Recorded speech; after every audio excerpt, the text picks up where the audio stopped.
Hi friends, അസ്സലാമു അലൈക്കും. Shamnas cooking വ്ളോഗിലെ മറ്റൊരു വീഡിയോയിലേക്ക് എല്ലാവർക്കും സ്വാഗതം. ഇന്ന് ഞാൻ വന്നിട്ടുള്ളത് ബീഫും കൂർക്കും വെച്ചൊരു അടിപൊളി റോസ്റ്റ് ആയിട്ടാട്ടോ. അപ്പോൾ ഉമ്മയാണ് ഇന്ന് കൂർക്കും ബീഫും ഉണ്ടാക്കുന്നത് കേട്ടോ. നാടൻ രീതിയിലാണ് ഉണ്ടാക്കുന്നത്.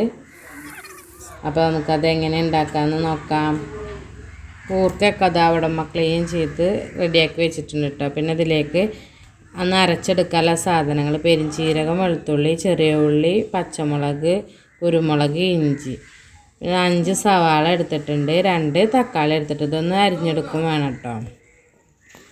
നല്ല കിഡിലെ ഒരു റോസ്റ്റ് തന്നെയാണ്. എല്ലാവരും ഒന്ന് ട്രൈ ചെയ്ത് നോക്കാൻ മറക്കരുത്. പിന്നെ അമ്മ ബീഫൊക്കെ കഴുകി വൃത്തിയാക്കി ഒരു പാത്രത്തിലേക്ക് ഇട്ട് കൊടുത്തിട്ടുണ്ട്. അതിലേക്ക് ആവശ്യത്തിന് കല്ലുപ്പ്, 5 ടേബിൾ സ്പൂൺ മല്ലിപ്പൊടി ഇട്ട് കൊടുത്തിട്ടുണ്ട് കേട്ടോ. പിന്നെ അതാ 1 ടീസ്പൂൺ മഞ്ഞൾപ്പൊടി, 1/4 ടീസ്പൂൺ ഉലുവ, 1 ടീസ്പൂൺ മുളകും പൊടി, പിന്നെ നേരത്തെ ചതച്ച് വെച്ച വെളുത്തുള്ളി, ഇഞ്ചി, പെരിഞ്ചീരകം, കുരുമുളക്, പച്ചമുളക് എല്ലാം കൂടി ചതച്ചെടുത്ത് ചേർത്ത് കൊടുത്തു. നീളത്തിലരിഞ്ഞ സവാള, നീളത്തിലരിഞ്ഞ തക്കാളി, 2 തക്കാളിയാട്ടം എടുത്തിട്ടുള്ളത്. പിന്നെ ഇതിലേക്കായിട്ട് ബീഫ് മസാല ഒരു 2 ടീസ്പൂൺ ചേർത്ത് കൊടുക്കുന്നുണ്ട്. പിന്നെ ആവശ്യത്തിന് മല്ലിയില, കറിവേപ്പില, അതൊക്കെ നമ്മുടെ ഇഷ്ടത്തിന് ചേർത്ത് കൊടുക്കുക കേട്ടോ. നന്നായിട്ടൊന്ന് കൈവച്ച് മിക്സ് ചെയ്ത് കൊടുക്കുക.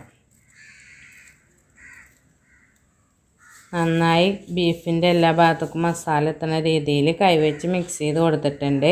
ഇനി ഇതൊരു കുക്കറിലേക്ക് മാറ്റി കൊടുക്കുക കേട്ടോ. കുക്കറിൽ വെച്ചിട്ടാണ് ബീഫ് വേവിക്കുന്നത്.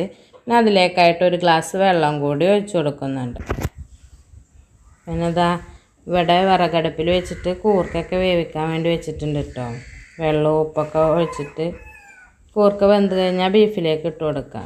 അപ്പോൾ ബീഫ് ഒരു 3 വിസിൽ അടുപ്പിച്ചതിന് ശേഷം ബീഫിലേക്ക് കൂർക്ക കൂടി ചേർത്ത് കൊടുക്കുന്നുണ്ട് കേട്ടോ. ഇനി ഇത് നന്നായി ഒന്ന് മിക്സ് ചെയ്തൊന്ന് തിളപ്പിച്ചെടുക്കുക. കൂർക്കയിലേക്ക് ബീഫിൻ്റെ മസാലയൊക്കെ എത്തുന്ന രീതിയിലൊന്ന് തിളപ്പിച്ചെടുക്കുക കേട്ടോ. വിസിലൊന്നും ഇട്ടിട്ടില്ല, അങ്ങനെ മൂടി വെച്ചിട്ടൊന്ന് തിളപ്പിച്ചെടുക്കുന്നുണ്ട്.